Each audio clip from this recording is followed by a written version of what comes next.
Friends, welcome back to my channel. Today we will start practical number 3 on page number 13. So this is the practical, that is study of structure and distribution of stomata on upper and lower surface. So stomata are the minute elliptical pores present on the epidermis of young stem, leaves and fruit wall. Next there is aim, requirement, principle, there is figure and procedure. On this page number 13 we have to not do anything. Moving on, page number 14, there is observation, inferences. In this we will write the conclusion. So we will start the conclusion by: in a dicot leaf, in comparison with upper surface, the lower surface has higher distribution of stomata and upper surface have less number of stomata. Whereas in monocot leaf, usually the upper and lower surface have equal distribution of stomata. Then afterwards there are questions. We will complete all the questions. The first question is: which type of leaf you will use to study comparative rates of transcription and why?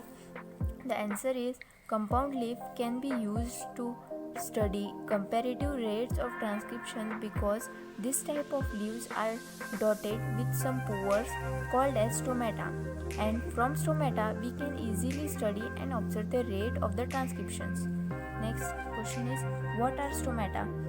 So the answer is pores found in the epidermis of leaves, stems and other organs that controls the rate of gas exchange is called as stomata. Dicot leaf have kidney shaped guard cell, and stomata on the upper epidermis is less than lower epidermis. In monocot leaf, number of stomata on upper epidermis and lower epidermis is equal.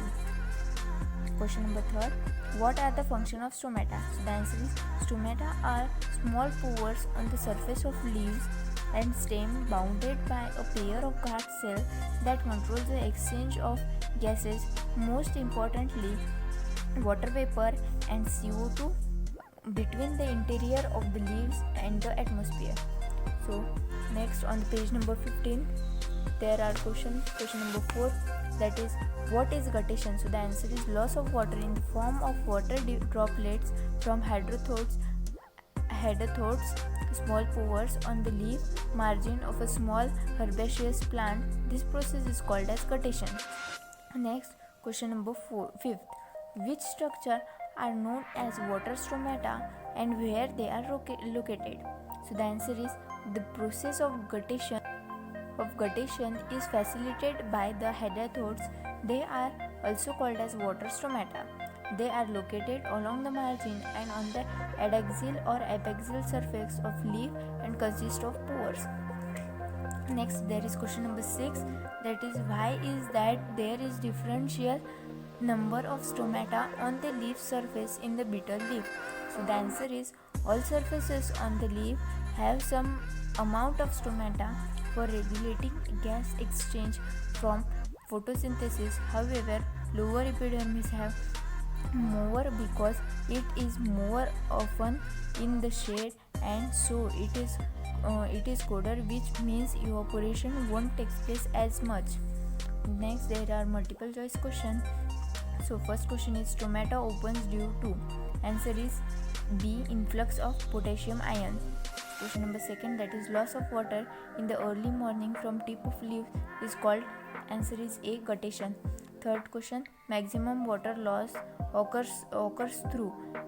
Answer is A, stomata. Question number 5, in a free floating hydrophytes, stomata are. Answer is B, present on upper surface. Question number 5, which of the following is not an isobilateral leaf? So the answer is D, mango. Next question number 6, the leaf showing stomata on the both surfaces is known as. Answer is D, amphistomatic leaf. This is all about page number 15. We have completed all the questions. Next on page number 16 there is a question, that is observe the slide and draw the diagram. So we have drawn here.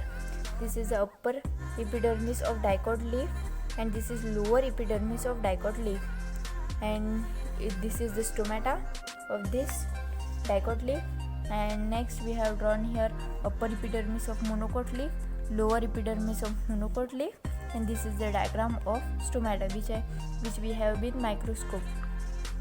So this is all about diagram.